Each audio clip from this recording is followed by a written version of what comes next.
Today's news talk. News and information. TNT Radio. Welcome back, ladies and gentlemen. Welcome back to this live broadcast. We're still in the first hour. Really appreciate you joining us, and a big hello to everybody in the TNT chat community. Great to see our thriving group of listeners and viewers in there, and the links, the activities. That's where you want to be hanging out during the program. A great group of people in there, and we salute them for their ongoing efforts. And now let's move over to a very important conversation. I'll welcome onto the stage very special guest. He is, among many things, the founder of the Organization for Propaganda Studies. He's also a founder of Propaganda in Focus, a great publication, the International Center for 9/11 Justice. He is also with that organization and also Berlin Group 21, exposing the lies of the OPCW and the chemical weapons attack, alleged chemical weapons attacks in Syria. Dr. Piers Robinson joining us right now from Europe. Piers, great to have you with us. Hi, Pat. Good to be with you. It's great to be with you too, Piers. Now, I want to get straight to one of the main points I wanted to discuss with you. As you're very aware, Piers, the issue of 9/11 suddenly surfaced into the mainstream media over the last couple of weeks, and kind of an interesting angle, and coincides with Saudi Arabia's expired deal with the petrodollar. And lo and behold, just as that situation develops, we start seeing the fingers being pointed against Saudi Arabia for their involvement in 9/11. Now, this is a very interesting angle, but of course, this is the surface narrative that's presented by the mainstream media. I want to get your thoughts on this, and what it's distracting from, in your opinion, because I think there's a little bit of deception and misdirection going on. Go ahead, Piers. Yes, I mean, this is broadly speaking a potential limited hangout process which is underway in terms of pointing the finger at Saudi Arabia. Of course, it's been a very long-standing legal battle by families of victims of 9/11 to take legal action against Saudi Arabia on the basis that members of the Saudi government were involved in 9/11. And that's, I think, it has been a very genuine battle by those families to try to get to the truth of what happened on 9/11. And of course, even from the start of 9/11, of course, you know, people pointed out at the time, I think Sy Hersh pointed out at the time that most of the hijackers were Saudi. Of course, the Saudi elite members were famously flown out of America at short notice immediately after 9/11. Prince Bandar, or Bandar Bush as he's known, titular head of Saudi intelligence, very close to the Bush administration and so on. There's always been sort of a lot of noise around the issue of Saudi Arabia and so on. Why this is coming out now with, it seems to be sort of a kind of a trickle of information coming out. There was, of course, these the links between the hijackers and two of the hijackers and the CIA, which came out a year ago. You know, there's a great piece by Kit Clarenberg on that. And now this sort of information which is coming out as a result of this legal process by families of victims, you know, pointing the finger pretty much at elements within the Saudi government. And it does fit, broadly speaking, as somebody obviously, you know, working with IC 911 and in terms of focusing research-wise on 9/11, it's been well understood that Saudi Arabia is one of the key players likely to be involved in the instigation of what is a false flag or a manufactured war trigger. Primary people involved are people within the US deep state. I think it's the evidence points very strongly in that direction, and we're well beyond the point at which that's arguable, in the sense that the evidence we have on controlled demolitions in New York and so on is overwhelming, and that all implicates essentially the US deep state, if you want to call it that, and so on. And so the Saudi link is you know, it's been there for a long time, and it is part of the bigger picture. Where this is a limited hangout is that the finger's being pointed at Saudi Arabia, as you alluded to, these shifts in the international system and all issues surrounding the petrodollar and so on, and everything that we're living through at the moment, you know, get criticized by someone for talking about the multipolar world and so on. But let's just talk about it in terms of the shift in the distribution of power. And alliances are breaking up and new alliances are forming in the international system. And in that context with the US, it's very plausible that there might be a motivation from the US, as it were, deep state, in order to punish Saudi Arabia, or to try and pull it back into the fold and so on, by leaking this information, or not leaking, but allowing this to now become an issue that Saudi Arabia can be formally implicated in 9/11. For sure, I think that's probably what's going on. Before sort of conceding that we should all just be entirely cynical about this, as I mentioned about the families of the victims, it's been a genuine struggle on their part to get to the truth. And this is part of the truth of 9/11. And so although it might be exploited as a limited hangout in order to put pressure on Saudi Arabia, or even to try and deflect attention away from growing awareness in the West about what happened on 9/11, and there's been a lot of traffic in the last year. Russell Brand had Ted Walters from IC 911 on. I think Kim Eisen, a lot of and Jimmy Dore, a lot of the quite high-profile independent media have been covering 9/11. So there might be a kind of desire. Can we push the attention over to Saudi Arabia as there becomes more and more awareness of what happened, within the US, that this is a manufactured war trigger. So that might be part of the motivation. But in all of this, if this is operating as a limited hangout, it's a pretty tenuous one at the end of the day, because the path or the road from Saudi Arabia to the Bush family, as I pointed out before, is a very, very short one. And so I think if there's any kind of sense in which somebody sort of in the PR department, deep state, is thinking, right, we can control the narrative on this by pointing the finger at Saudi Arabia, I think it will very rapidly lead to people asking questions who haven't started as questions already about the Bush administration. As I say, Bandar Bush was his nickname, of course, but that close relationship between the Bush family and the Saudi elite, Saudi royal family, is very, very close, and it doesn't take an awful lot of scratching of the surface to see that there's a lot more going on there. So, yeah, I think they're playing it as a limited. I suspect they're playing it as a limited hangout, as you described, put pressure on Saudi Arabia, deflect attention from growing awareness of what happened on 9/11. In terms of it being a manufactured war trigger. But as with so many other things that we have going on around us, stuff is unraveling at a pretty, I won't say unprecedented rate, but, things are unraveling. COVID-19, I know it seems like a long time, but it's not a long time if you think of, say, 9/11 or the JFK assassination. Think of how long it's taken the JFK assassination to get to a point where you have a member of the US elite, Robert Kennedy Jr., of course, saying it's the CIA who did it. 50 plus years. 9/11, 10, 20 years. It's taken COVID-19. A lot of the wheels are off that wagon now. And it's just, 4 years since that particular event kicked off. So, there's a lot of unraveling going on. So, I watch with interest what's happening with the Saudi question and 9/11, but recognizing it for what it is. So that's a rather long answer to your question, but well, what do you think? Piers, with all of these, what you and your colleagues, they call deep structural events, or SCADs, state crimes against democracy, some very interesting terms and language, vocabulary that's been developed really with your study groups and your colleagues, which I think are very good.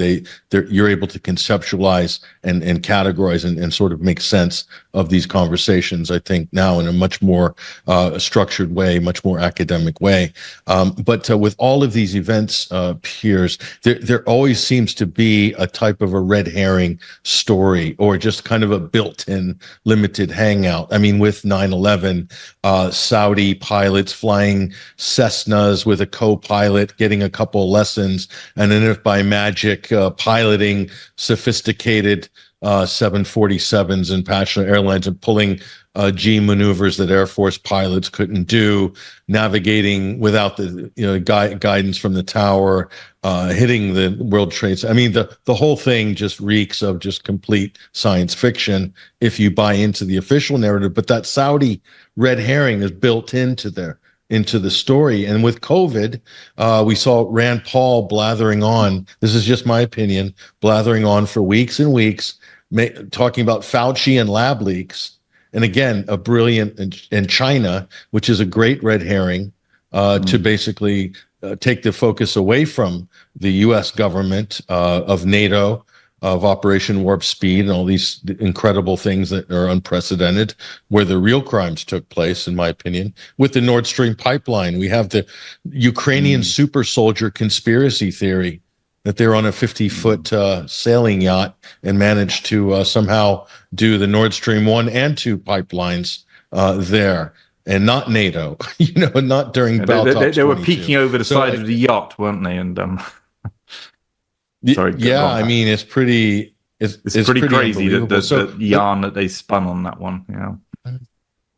So what about that feature seems to be there in almost all of these same type of events, Piers? Your thoughts? Yeah, I mean, I think it is very likely that you have red herrings weaved into these events as they are constructed in order to, okay, how are we going to manage the information space as the event occurs? How do we shore up belief in the official narrative? And then how do we deal with problems which start to emerge when people start to realize that this doesn't quite make sense, as happened very quickly with Nord Stream and so on. And so I think they are deliberately woven in there. I think with 9/11, of course, the Saudi and the hijack is an important part of the backstory in terms of, creating this kind of vaguely plausible understanding of what happened. Al-Qaeda terrorists in Saudi Arabia carrying out these attacks and so on. So it was a necessary part of building that narrative, as opposed to, as it were, a red herring sort of written into it. I think the example you give of COVID-19 with, okay, the China did it, the focus on Fauci, and as I used to be involved with Panda and Nick Hudson's organization, and before I left that organization, they were pretty clear. I think we put out a statement that this pandemic did not occur. The sense of a dangerous novel pathogen spreading was a fiction, and of course, the Fauci China helps maintain this fiction that there was actually something there, and so on, beyond a pathogen which was akin to flu and so on and so forth. So I think that could well have been built into the COVID-19 as part of the narrative and so on. But that was that's a slightly different kind of structural deep event in the sense of that, there wasn't a pandemic there. This thing was, highly constructed and so on through manipulated science and so on. There's a lot of knowledge of understanding of how that was done now. With 9/11, it really did happen, buildings in New York and there was large loss of life, etc. Those things really did happen and so on. But of course, the narrative built around it was basically profoundly a deception, etc. But going back to your point, this is, I think, this is one of the realities, or one of the reasons why I started studying propaganda more closely, was this awareness, which came through quite a long process of studying quite traditional sort of media foreign policy dynamics from my sort of job as a political scientist, was this realization of how much effort goes into propaganda and perception management. And I think my first sort of inroads into that was looking at the Iraq war deception and looking at all of the reports, all the documents which were being leaked or coming out from the official inquiries into the WMD intelligence, how it had been manipulated. And it was looking at those documents and it was getting a sense of really quite how organized the propaganda was and how sort of long term it was as well. They were planning these things, a year plus before the invasion of Iraq and so on, how they were going to sell the war. And that was just my first introduction to, oh gosh, they're more organized than I thought they were, and so on. And then, of course, the more you study, and particularly structural deep events or state crimes against democracy, the more you study, especially these big events and so on, you start to sort of, peel back the layers, and you start to get an understanding of how organized they are. And exactly that, as you say, how much intellectual thought, how much intelligence goes into narrative construction, managing perceptions, psychological operations, and so on.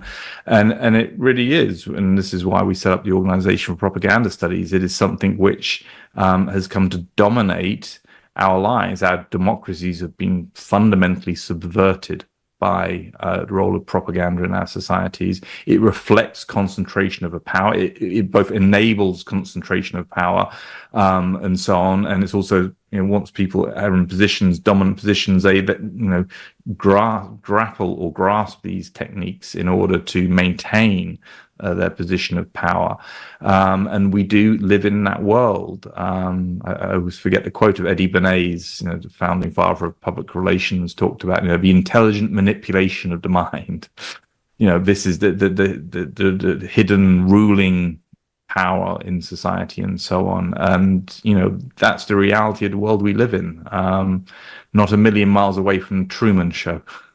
But that's it. That's what we've got. And that's why we're in we have the kind of problems that we have. And, as Mark Crispin Miller always points out, and he's a co-director of Organization for Propaganda Studies, it's also good to have a lot of humility as somebody who's looking at propaganda, or any of us in any of our lines of work, that, that there's a lot of stuff that you probably haven't realized is going on and so on. And I think that's always very important to keep in mind. But yeah, they're very organized, and they're pretty good at it now. They're not all powerful, but it's very extensive, and we have a degree of manipulation going on, I think, in terms of our information spaces or public spheres, which means that we don't have functioning democracies in the West. Well, in addition to this kind of suspension of democracy that the post 9/11 world brought in this kind of globalized security state, the global war on terror, it's not just that itself. You have this narrative was redeployed to justify the Iraq War. So, and this is the danger. With 9/11, it's been used over and over again to as a sort of Allen key to tighten the propaganda machinery on so many other major events as well. The Iraq War, as you mentioned, just there, Piers, being one of those. So, I mean, there's the real danger, is the second and third orders of these narratives, not just the initial event. Go ahead.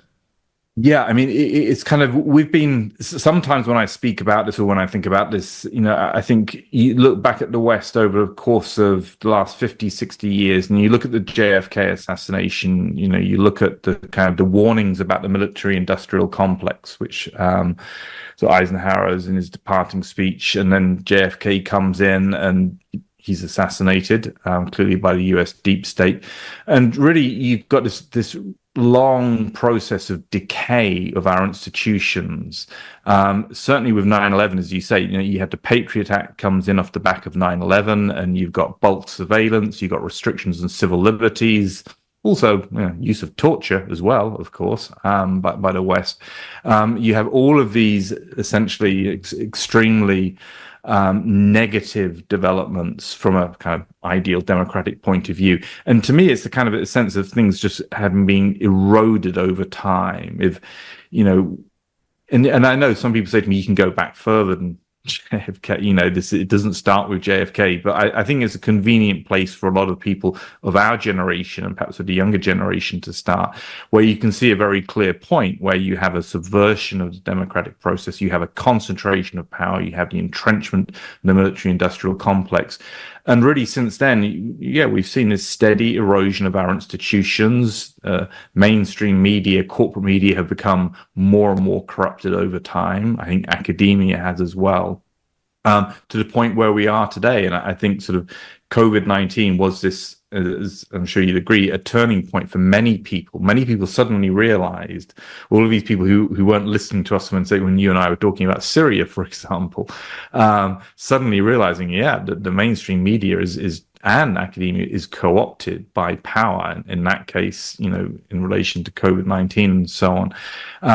I think it's been a steady decline, and I suppose politically, geopolitically, it does, in a way, it reflects empire, if we want to use that term, the dominance of the West.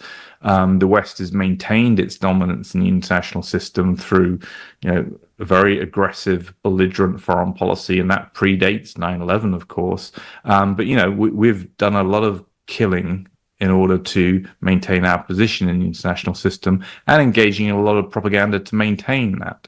And I think the reality is, that empire role, imperial role that the US, obviously leading the West, has had, but the Brits did hand over the baton to the Americans, as my history teacher always used to point out. Very patriotic chap.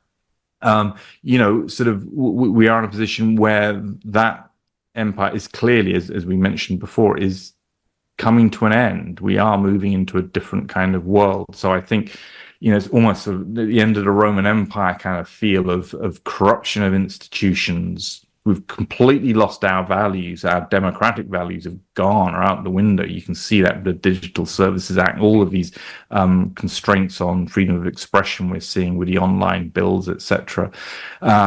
We're fighting wars. We're fighting wars that we can't win as well.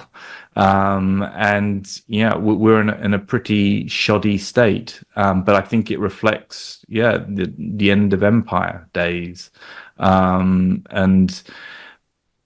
Where we go from here, whether the empire ends sort of by just quietening down and moving to a different world, or whether we just go into greater conflicts, escalation, that's a possibility. Realists, realists always point out the dangers of conflict in the international system when you have big shifts from unipolar to bipolar to multipolar. This is a point at which you can have war. And I think we're at that point, with increasingly desperate propaganda trying to maintain things.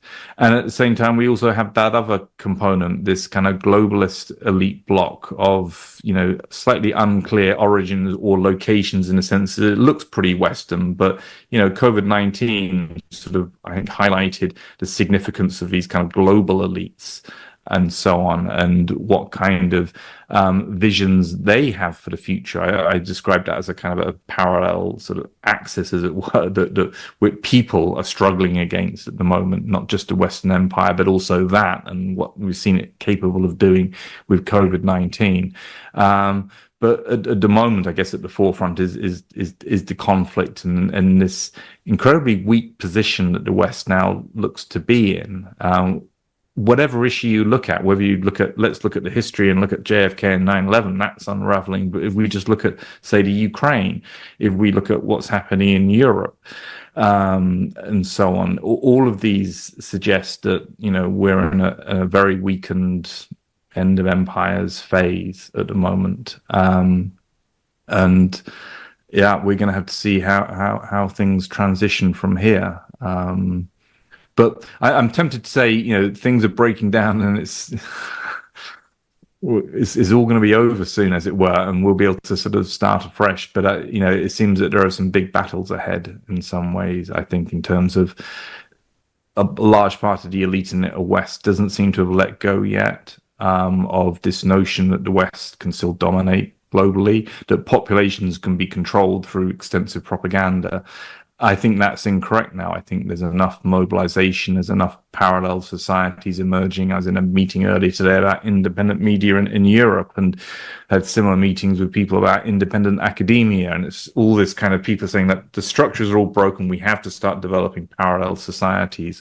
And there seems to be a lot of energy going into that, and a huge amount of dissent and dissatisfaction on the street towards elites. So I think, we're kind of like at that point of transition now, and so on. So, that's another way of saying it. Maybe all the propaganda is going to pretty much come off the rails now. I think it's significant what we saw. I don't want to go on about it, but the JFK and Robert Kennedy's Jr., and I'm aware of all the criticisms legitimate of his stance, particularly in relation to Israel-Gaza and the genocide there. But it was an important moment that somebody such as him from the US elite was so openly and clearly stating what had actually happened to JFK, his uncle. And, you know, good that was said, because it's out there now. And, you know, for anyone who does go through the voluminous independent research, it's pretty clear what happened. Has been for a long time. Was clear to many people at the time, in fact, in the 60s, what had happened. And so on. But I think, you know, that's getting consolidated now. So these things are coming out, and would I say that these kind of things mean that I don't think this can ever be the same again for the West? And it is a new opportunity now, I think, to start to rebuild our institutions, you know, but that's the optimistic side of me. Correct me if I'm wrong. Along with the throw some cold water. Along with, well, you know, we certainly need to get. It's a lack of imagination as to what the future could be or should be is one of the big problems with the current power elite structure in place. They seem to be suffering from a lack of imagination there, and seem to be defaulting to their old ways and means. But in addition to the JFK, the RFK narratives being revisited, also revisited, is the Nixon administration, which was basically maligned because of Watergate. Now we're beginning to understand that what Watergate actually was a massive deep state coup, in fact, against the Nixon administration. That becomes more clear. But like you said, Piers, everybody knew that, many knew that at the time, outside of the Woodward and Bernstein swashbuckling journalistic exhibitions going on with Watergate. But that's also really important because it's relevant today, because the things that Nixon was involved in and the things that he was talking about are as relevant today as they were back then. But after the break, Piers, if you can stay with us, I want to bring a very important issue to your attention, which is talk right now of asymmetric warfare in Europe. NATO, the alarm bells are ringing. They're saying Russia is going to be, launching irregular warfare attacks. I want to talk to you about that, what your thoughts are on this subject and the issue of false flags. And I couldn't help but notice, and I'm sure you have also seen things that are basically alluding to what I'm about to show here. This is an article here at Stars and Stripes. Of course, this is also echoed through the mainstream media. U.S. military bases in Europe on high alert, expected terrorist attacks.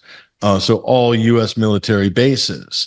And so I looked at this, Piers, and I'm like, who could they possibly be implicating here? And then lo and behold, I just turned the clock back a couple of days and I find this article from CNN, which seems to answer that question. If we bring that one up on stage. Here, the CNN article, Russia wants to confront NATO, but dares not do it on the battlefield, so it's waging a hybrid war instead.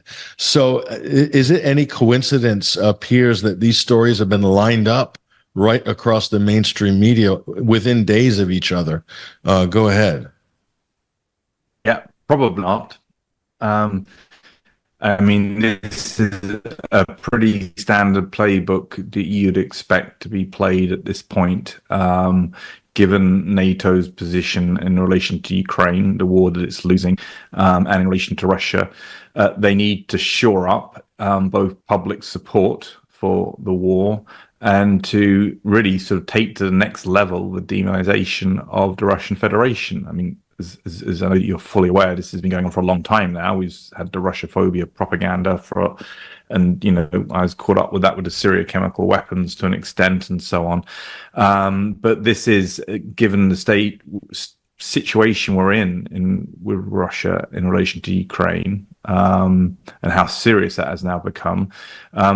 Expect to see not Russian hybrid warfare attacks, but, as you mentioned, Operation GLADIO style operations. Operation GLADIO, of course, the NATO's stay-at-home armies operation, which throughout the Cold War was implicated in staging of attacks to blame on left-wing communism and so on. Employed, Daniela Gantz's book on that, his PhD was on Operation GLADIO, is extremely good resource for people to consult.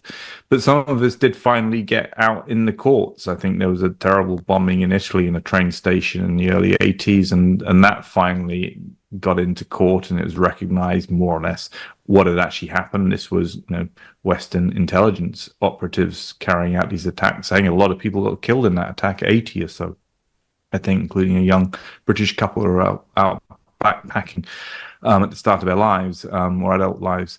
So we've had that before. We had 9/11, and as I kind of quickly ran over, I mean, the evidence that 9/11 was a false flag, manufactured war trigger is overwhelming. Whether you look at the sort of the science of the buildings through to the events of the day with the hijacking exercises, etc., and then the broader geopolitical context and so on. The evidence is very, very strong. So we know what, as it were, the deep state or our political establishment actors are capable of, and what they are willing to sacrifice in order to protect their interests. And with Russia and Ukraine, this is an obvious thing, is to get the ball rolling, either first ratcheting up public fear of this, and then quite possibly at some point actually having real world events, propaganda of the deed, in order to, as it were, then they'll say, look, here we are, we have the Russians attacking in mainland Europe and so on. And I think if that does transpire, it's very difficult to see how it's remotely within US Russian Federation strategic interest to engage in such activity. This is going to be carried out by Western intelligence services. If they move to do that, well, I'm not sure how much the public will buy it. Sure, it's a minority, but there's a lot of people, it's a big minority, who understand term false flag. A lot of people know about Operation GLADIO. Daniela Gantz, kicked out of academia for 9/11 and related issues. It has a huge following here in Germany and in Switzerland as well, and I think across Europe. And he talks about these issues at length. There's a lot of awareness. So if they try and pull that kind of stunt, which I think it's quite plausible that they will, or likely that they will, they're going to have people pushing back straight away.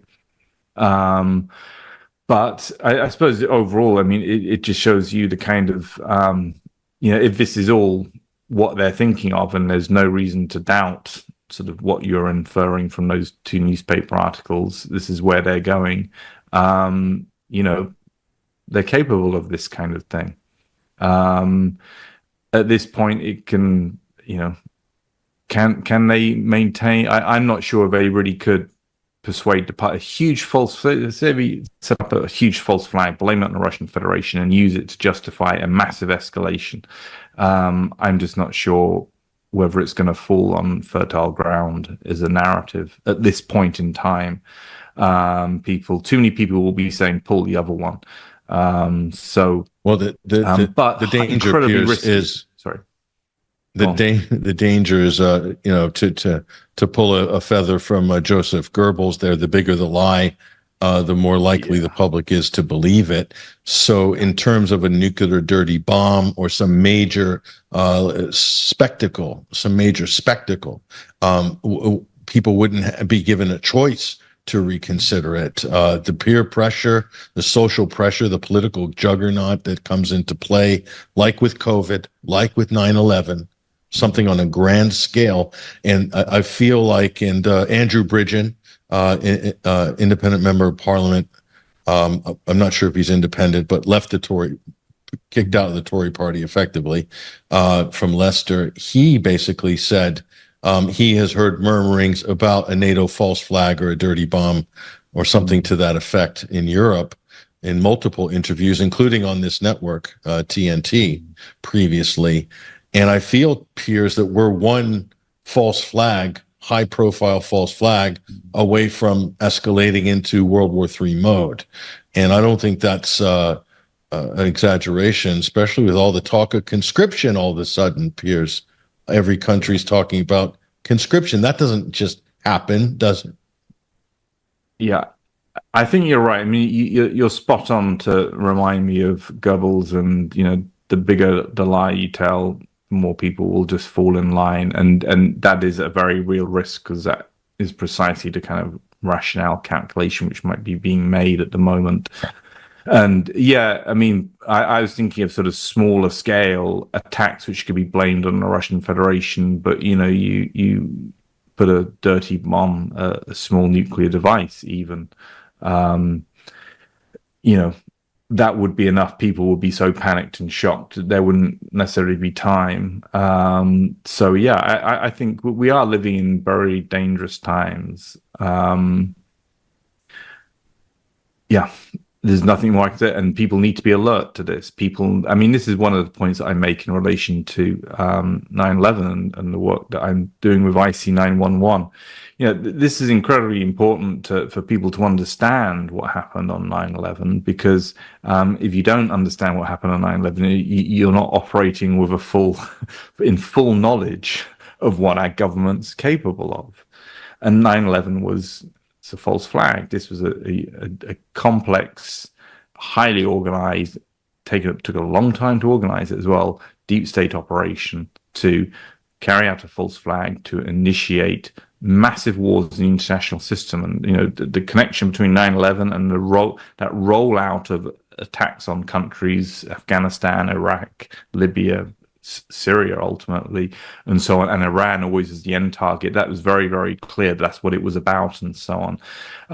And look what our deep state, the people who sit behind our political establishment, were willing to do in that case. They were willing to, sacrifice the lives of 3,000 US citizens, or more than just US citizens, but 3,000 people in those buildings.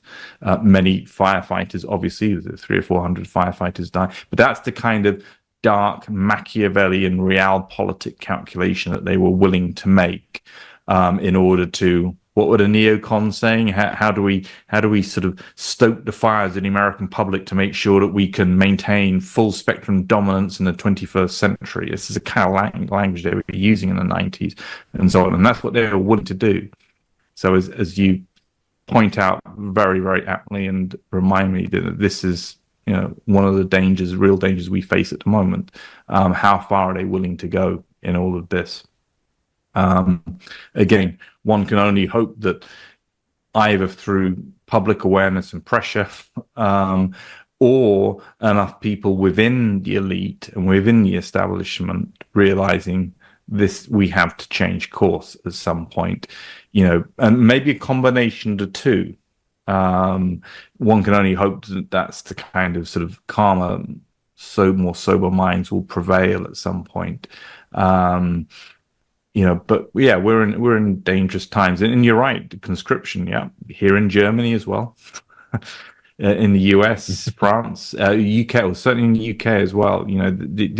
This chatter in the background, and yeah, they could be really thinking that this is our only solution at this point to hold on to power, and so on. So yeah.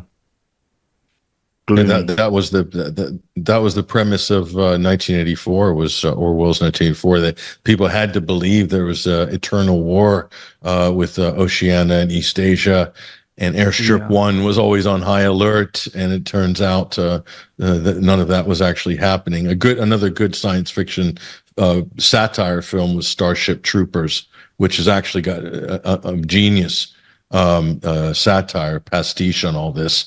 But I think I share your optimism a bit, Piers, because the level of awareness has never been higher.